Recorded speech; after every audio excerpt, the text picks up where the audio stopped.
ఇక చాప్టర్ 3 స్టార్టింగ్‌లో అయితే మేనర్‌లో లల్లాయిడ్ అండ్ వాళ్ళ ఫాదర్ అయితే డిన్నర్ చేస్తుంటారు.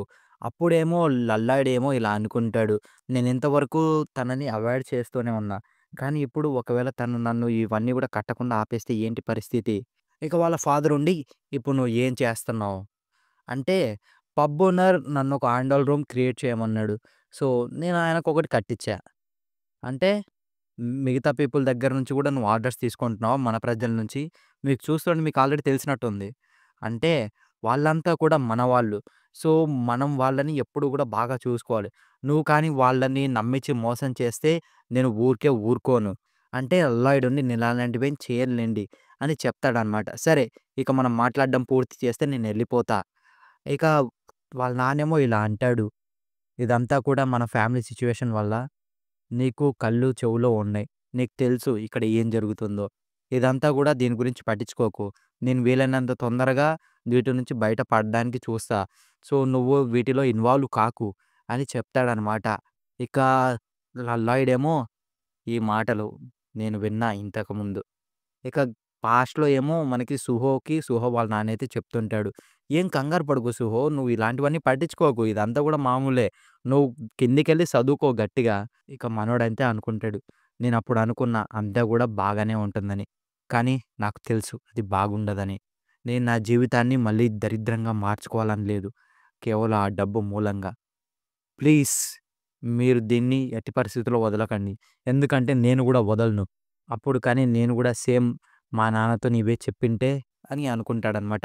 సరే ఇప్పటికి నా దగ్గర 32 స్టైల్ డిఫరెంట్ ఆర్డర్సు పైగా 57 డిఫరెంట్ స్టైల్ ఆర్డర్స్ అయితే ఉన్నాయి. నాకు దగ్గర దగ్గర సగం డబ్బు మొత్తం గూడా వచ్చేసింది అని మనోడు థింక్ చేస్తూ ఎళ్తుంటే మనోడిని దాటుకొని ఇద్దరైతే వెళ్తారనమాట. వాళ్ళిద్దరూ వచ్చేసి అప్పిచ్చిన వాళ్ళు. ఇక మనోడేమో నేనేమో లార్డ్ కొడుకుని కానీ వాళ్ళు నన్ను గ్రీట్ చేయట్లేదు. ఉండు వాళ్ళిద్దరూ అని వాళ్ళేమో లల్లాయిడ్ ఫాదర్‌తోనైతే మాట్లాడుతూ ఉంటారనమాట. "ఏంటి నువ్వు ఇంకా ఎన్ని రోజులు ఇలా కట్టకుండా ఉంటావు? మనం మాట్లాడిన డేట్ ఆల్రెడీ అయిపోయింది. నువ్వు ఎన్ని రోజులు ఇలా చేస్తావు?" అండ్ వాళ్ళ నాన్నతోనైతే ఇలా మాట్లాడుతూ ఉంటారనమాట. వాళ్ళు లైక్ రెస్పెక్ట్ లేకుండా కావాలని పరువు తీస్తారు గదా! సో, అలా అయితే మాట్లాడుతూ ఉంటారనమాట. ఇక మనోడికైతే లల్లాయిడ్‌కి లైక్ కొన్ని కొన్ని ర్యాంక్సు అండ్ అలాంటివైతే వస్తూ ఉంటాయనమాట సిస్టమ్ వల్ల. అండ్ సిస్టమ్ అయితే తనకి కొన్ని స్కిల్స్ అయితే ఇస్తుంది. ఆ స్కిల్‌తోని తను డిజైనింగ్ అయితే తను ఈజీగా తన మైండ్‌లోనే చేసేయగలడు. సో, అలాంటి ఒక పర్ఫెక్ట్ స్కిల్ అయితే మనోడికొస్తుంది.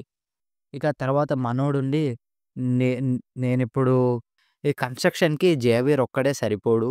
నాకింకా కొంతమంది కావాలే.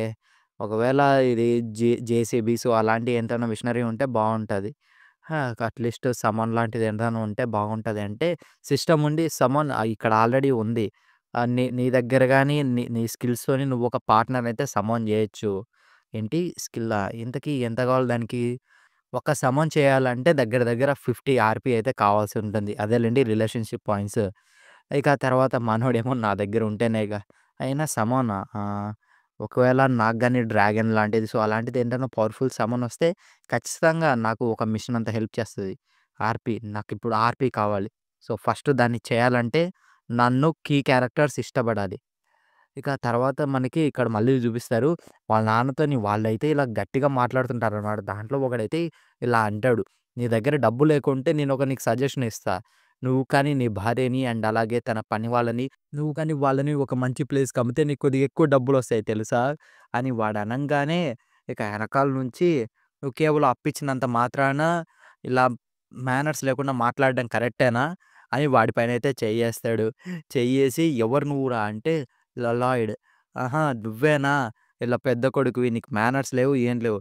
నువ్వు ఇలాగేనా ఒకరి డిస్కషన్‌ని ఇంటరప్ట్ చేసేది అంటే, నువ్వు కానీ ఇక్కడి నుంచి వెళ్ళకుంటే" అని వాడు సెంటెన్స్ పూర్తి చేసేలోపే మనోడుండి, "సరే అయితే ఫస్ట్ నీ వారెంట్ నాకు చూపి." "ఏంటి వారెంటా?" ఆ! అని మనోడైతే ఒక ఆర్టికల్ అయితే చెప్తాడనమాట. ఈ ఆర్టికల్ ప్రకారం ఒక నోబల్ రెసిడెన్స్‌లోకి వారెంట్ లేకుండా వస్తే వాళ్ళని దొంగలుగా పరిగణిస్తారు. ఇది కీ సెక్షన్. "అసలు నువ్వు ఏం మాట్లాడుతున్నావురా? నేను అలాంటిది ఎప్పుడు వినలేదంటే" "ఆహా! నీకు తెలియదా? సరే అయితే అందరం వెళ్లి తెలుసుకుందాం పదండి. జేవియర్ ఇట్రా వచ్చిన వీళ్ళ చేతుల్ని నరికెయి" అని చెప్తాడనమాట. "ఏంట్రా ఏం చేస్తున్నావురా? మేము నిన్ను ఖచ్చితంగా చేస్తాం" అంటే, "సరే నేను కూడా ముందే చెప్పాను గదా! ముందెళ్ళి తెలుసుకుందాం. జడ్జి ఎవరి సైడ్ తీసుకుంటాడో" అని వినంగానే జేవియర్ అయితే కత్తి తీస్తుంటే అనాయలయితే భయపడి పారిపోతారనమాట.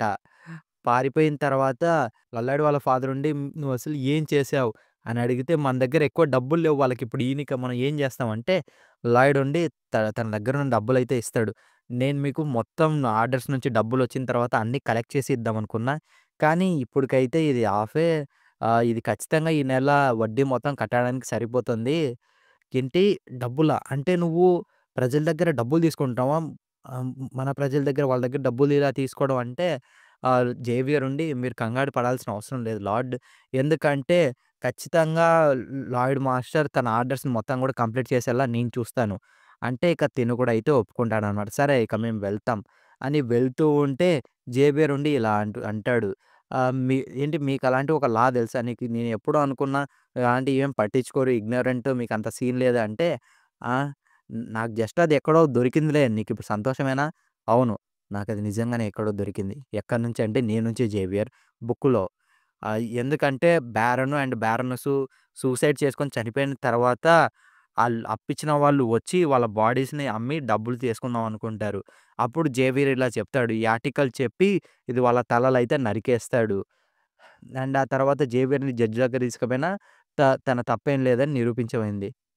అయినా ఈ స్టోరీలో ఉండే కంటెంట్ మొత్తం తెలియడం ఖచ్చితంగా మంచి ప్లస్సే. అయినా సరే ఫస్టు నేనిప్పుడు ఖచ్చితంగా నాకు కావాల్సిన ఆర్‌పీ వచ్చే ఉంటది అని అనంగానే వీళ్ళ నాన్న నుంచి ఆర్‌పీ పాయింట్స్ అయితే వస్తాయన్నమాట ఒక 6. దాంతో మనోడికి కావాల్సిన 50 ఆర్‌పీ కావాలంటే మనోడి దగ్గర 60 ఉంటది. ఇక ఇప్పుడు నేను సమన్ చెయ్యొచ్చు అని అనుకుంటాడు. దాంతోని చాప్టర్ అయితే అయిపోతుంది. ఇక తర్వాత లాయిడ్ అయితే మేనర్ ఎనకాల ఎవ్వరు లేరు కదా అని ఇక సరే మనం సమ్మన్ చేద్దామని సమ్మనింగ్ అయితే స్టార్ట్ చేస్తాడు. అది చేసినంటే తన ముందు ఒక మ్యాజిక్ సర్కిల్ లాగా ఒకటైతే ఫార్మ్ అయిద్ది. బట్ కాకపోతే అది చాలా చిన్నగా ఉంటది. పైగా దాని నుంచి ఎక్కువ సౌండ్ అయితే వస్తుంది. అప్పుడే ఆ మ్యాజిక్ సర్కిల్ నుంచి ఒక క్యూట్ హామ్స్టర్ అయితే వస్తదనమాట. దాన్ని చూసిన వెంటనే ఛీ! ఇదా? అని అనంగానే పాపం అదేమో ఏడుస్తుందనమాట. అదేమో వెళ్ళొద్దు, వెళ్ళొద్దు. ఏంటి? నువ్వు నాకు హెల్ప్ చేయగలవా? సరే. ఇప్పుడు నువ్వు ఏం చేయగలవు? నాకు నీ నుంచి ఏం అవసరం లేదు. సరే. అలాంటప్పుడు నువ్వు ఏం చేయగలవో చూపి. అని అనంగానే అదేమో దాని నోట్లో నుంచి ఒక మాన్యువల్ అయితే ఇమ్మిస్తదనమాట. అదే పొడొంగ్ యూజర్ మాన్యువల్ అనమాట. పొడొంగు ఒక క్యూట్ హామ్స్టర్ పొడొంగ్‌కి ఈ సన్‌ఫ్లవర్ సీడ్స్ ఇస్తే అది దాని సైజ్‌లో అయితే చేంజ్ అయితే చూపిస్తది. ఈ రెడ్ ఫ్లవర్ సన్ సీడ్స్ ఏమో పుడోంగ్‌ని జైగాంటిక్ సైజ్‌గా అయితే మారుస్తాయి. అదే సైజ్‌లో పెద్దగా అయితే చేస్తాయి. దగ్గర దగ్గర 12 గంటల వరకు. రెడ్ సన్‌ఫ్లవర్ సీడ్ ఇచ్చిన 12 గంటల లోపు ఈ బ్లూ సన్‌ఫ్లవర్ సీడ్ ఇస్తే మళ్ళీ అది నార్మల్ కిందకైతే మారిపోతది. ఈ 2 కలర్‌లో ఒక సెట్టు దగ్గర దగ్గర ఒక ఆర్‌పీ కిందయితే వస్తది. అయినా నువ్విప్పుడు ఎంత సైజ్ పెరుగుతావు దీని ద్వారా? సరే నేనే చూస్తా అని దానికైతే ఒక రెడ్ సీడ్ అయితే ఇస్తాడనమాట. అది వెంటనే చాలా పెద్దగా అయితే అయిపోతుంది. దగ్గర దగ్గర 30 అడుగులుగా అయితుంది. అది అంత పెద్దగా అయ్యి మనోడినైతే చీప్‌గా చూస్తుంది. దెబ్బకి మనోడు "ఓర్ని ఏంటిది ఇలా చూస్తుంది?" ఇక తర్వాత అదేమో దాని స్కిల్స్ మొత్తం కూడా చూపిస్తుంది. దెబ్బకి ఇక నాకు జాక్‌పాట్ దొరికిందిరా అని మనోడైతే అనుకుంటాడు. అయినా సరే ఇప్పుడు నేను సడెన్‌గా ఇంత పెద్ద దాంతో నన్ను ఎవరైనా చూసారంటే వాళ్ళందరికి గూడా అనుమానం వస్తది. కాబట్టి నేను నా దగ్గర ఒక సమ్మనింగ్ బుక్‌నయితే పెట్టుకుంటా. సడెన్‌గా ఎవరు అందరి ముందర దీన్నే నేను నేను సమన్ చేసినట్టు చూపిస్తా. అప్పుడు అందరూ గూడా నేను సమ్మనింగ్ మాస్టర్‌ని అనుకుంటారు. దెబ్బకి ప్రాబ్లమ్ సాల్వ్. అయినా నమ్మలేకున్నా నేనంత తెలివైనోడిని గాదు. సరే ఇప్పుడు మనం నెక్స్ట్ మనకు కావాల్సిన మనుషుల్ని ఎలా తెచ్చుకోవాలో చూద్దాం. ఇక తర్వాత మార్నింగొచ్చేసి వీళ్ళ బారన్‌కుండే ఆర్మీ ఉంటది కదా! సోల్జర్సు. ఆర్మీ వాళ్ళనైతే తెచ్చుకొనుంటాడు. దగ్గర దగ్గర 30 మందిని. వాళ్ళందరికీ గూడా చెప్తుంటాడనమాట. మనం ఈ పనులు చేయాలి. మీరంతా గూడా ఇది చేయాలి. హెల్ప్ చేయాలి అని చెప్తుంటాడు. కానీ వాళ్ళంతా గూడా మనోడి వైపు దారుణంగా చూస్తుంటారు. ఇక తర్వాత వెంటనే అక్కడికి ఒక నైటయితే వస్తాడు.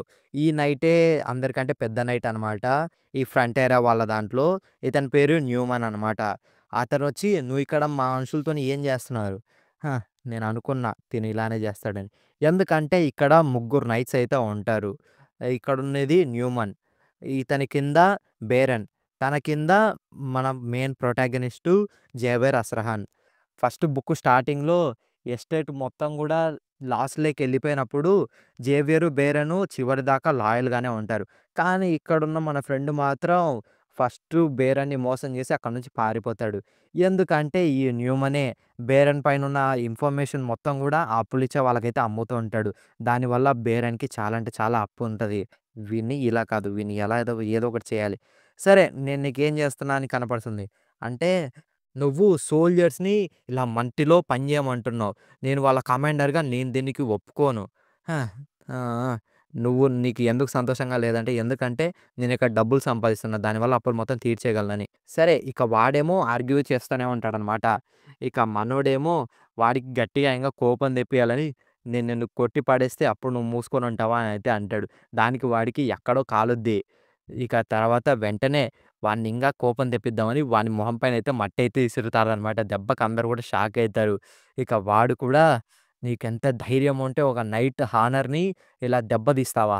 నువ్వు ఎంతటి వాడివిరా? నువ్వు కేవలం ఒక బ్యారన్ పూర్ సన్‌వి. ఇక లాయిడ్ ఉండి సరే మనం ఇప్పుడు డ్యూల్‌కి దిగుదాం అని చెప్తాడనమాట. వెంటనే న్యూమన్ ఉండి నేను నీకు బుద్ధొచ్చేలా చేస్తారా? అని చెప్తాడనమాట. అంతటితోని చాప్టర్ అయితే అయిపోతుంది. ఇక చాప్టర్ 5 స్టార్టింగ్‌లో జేవియర్ అయితే ఇలా అంటాడు. అంటే నువ్వు న్యూమన్‌తోని ఇంకో నెల రోజుల్లో డ్యూయల్ చేయబోతున్నారా అని. మీరు ఖచ్చితంగా గెలవగలరనుకున్నారా? అంటే ఏంటి నీకేమన్నా బుర్ర లేదా? ఖచ్చితంగా కాదు. తను లో లెవెల్ స్వాడ్ ఎక్స్‌పర్ట్. తనొక నైట్ పైగా. తన దగ్గర మాన్న హార్ట్ స్కిల్ గూడా ఉంది. నేనొక నోబడీ. అసలు నువ్వు ఏమనుకుంటున్నావురా? నీకసలు బుర్ర ఉందా? లేదా? ఇక జేవియర్ ఏమో నేను వాడి తలకాయ ఇప్పుడే నరికేస్తా అన్నంత కోపం అయితే వస్తది. జేవియర్ ఉండి ఇలా అనుకుంటాడు. ఎందుకు సడెన్‌గా న్యూమన్ పైన మట్టిని విసిరి direct face to face challenge ఎందుకు చేసాడు? తను మళ్ళీ ఇంతకుముందు ఉన్నలాగా మళ్ళీ మారిపోయాడేమో. కానీ ఎందుకో ఇదంతా చూస్తుంటే తను మొత్తం ప్లాన్ చేసినట్టే ఉంది. ఎందుకంటే తను బ్యారన్‌ని అడిగి మమ్మల్ని అంతా కూడా సెపరేట్‌గా ఉండమన్నాడు. ఎందుకంటే ఫైట్ కోసం కావాలని. పైగా దాని తర్వాత బేరన్ని పైనుంచి చూసేలాగా ఒక జడ్జిలాగా తను పెట్టాడు. అసలు ఏమనుకుంటున్నాడు? అండ్ దాంతో పాటు మళ్ళేమో ఇప్పుడు డ్యూయల్‌లో తను గెలుస్తాడో లేదో మళ్ళీ కాన్ఫిడెన్స్ లేదంటాడు. ఇక మనోడేమో ముక్కులో ఏలు పెట్టి పక్కయితే తీస్తా ఉంటాడనమాట. ఛీ! ఎంత దరిద్రంగా చేస్తున్నాడు. నేను వాడిని ఇప్పుడే నరికేయాలనుంది అని జేవియర్ అయితే అనుకుంటాడు. ఇక లాయిడ్ ఏమో ఇలా అంటాడు. జేవియర్ ఆహ్, నాకు నీ నుంచి ఒకటి కావాలి. నాకు స్వాడ్‌ని ఎలా యూజ్ చేయాలో చెప్పు. అంటే లేదు నేను నేర్పియను. ఎందుకు? ఎందుకంటే నా జాబ్ కేవలం నిన్ను చూడడం మాత్రమే. అండ్ ఇంకోటి నీలాంటి ఒక దరిద్రుడు సారీ నీలాంటి ఎందుకు పనికిమాలిన వాడు స్వాడ్‌ని ఎలా యూజ్ చేయాలో నేర్చుకుంటే నీ చుట్టూ ఉన్న వాళ్ళకి ఖచ్చితంగా ప్రమాదమే. ఇంగా తర్వాత మనోడుండి సరే ఇప్పుడు నువ్వు ఏమంటున్నావు? నీకు ఖచ్చితంగా నాకు నేర్పియాలని లేదు గదా! సరే ఒకవేళ నువ్వు కానీ నాకు స్వాడ్‌తోని ఎలా ఫైట్ చేయాలో నేర్పిస్తే నేను నీకున్న ఇన్సోమియాని క్యూర్ చేస్తా అంటాడు. ఏంటి అసలు వాడికెలా తెలుసు అని జేవియర్ అనుకుంటాడు. ఇక మనోడేమో ఆఫ్‌కోర్స్ ఇదంతా కూడా ఆల్రెడీ బుక్‌లో ఉంది. పైగా నాకు తనకి ఇన్సోమేనియాకి ఏది కారణమో కూడా తెలుసు. ఎందుకంటే ఆ బుక్‌లో నైట్ ఆఫ్ బ్లడ్ అండ్ ఐరన్‌లో నైట్స్ మొత్తం కూడా 4 ర్యాంక్స్‌తోని డివైడ్ అయితే చేయబడతారు. ఫస్టు లో లెవెల్ ఎక్స్‌పర్ట్ స్వాడ్ అనమాట. అది లో లెవెల్. తర్వాత మిడ్ లెవెల్ స్వాడ్ ఎక్స్‌పర్ట్. దాని తర్వాత హై లెవెల్ స్వాడ్ ఎక్స్‌పర్ట్. దాని తర్వాత స్వాడ్ మాస్టర్. అండ్ ఇప్పుడు జేవియరు తనిప్పుడు ఒక హై లెవెల్ స్వాడ్ ఎక్స్‌పర్ట్ నుంచి స్వాడ్ మాస్టర్‌కి కన్వర్ట్ కావడానికి మధ్యలో అటు ఇటు ఉన్నాడు. ఇప్పుడు తను బార్డర్‌లో ఉన్నాడనమాట. తను అలా మనిషి కాదు. అలా అని తను ఇంకా సూపర్ హ్యూమన్ స్ట్రెంత్ కూడా లేదు. ఖచ్చితంగా తన సెన్సెస్ అన్నీ కూడా ఇప్పుడు షార్పు. కాబట్టి తను ఖచ్చితంగా నిద్రపోలేడు. వేరే విధంగా చెప్పాలంటే ఇది తను స్వాడ్ మాస్టర్ అయితున్నందుకు తనకొక సైడ్ ఎఫెక్ట్ లాంటిది. ఆఫ్‌కోర్స్ తనకిప్పుడు తెలీదు ఎందుకని ఇదంతా గూడా. కానీ నాకు తెలుసు.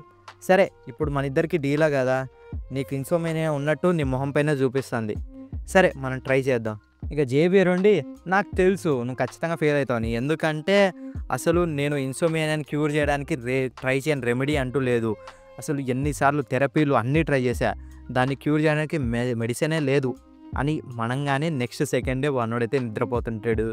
ఆహ్, నాకు తెలుసు నువ్వు ఇదంతా కూడా చెప్తావని. ఆఫ్‌కోర్స్ నీ ఇన్సోమేనియాని ఎలా క్యూర్ చేయాలో కూడా నాకు తెలుసు.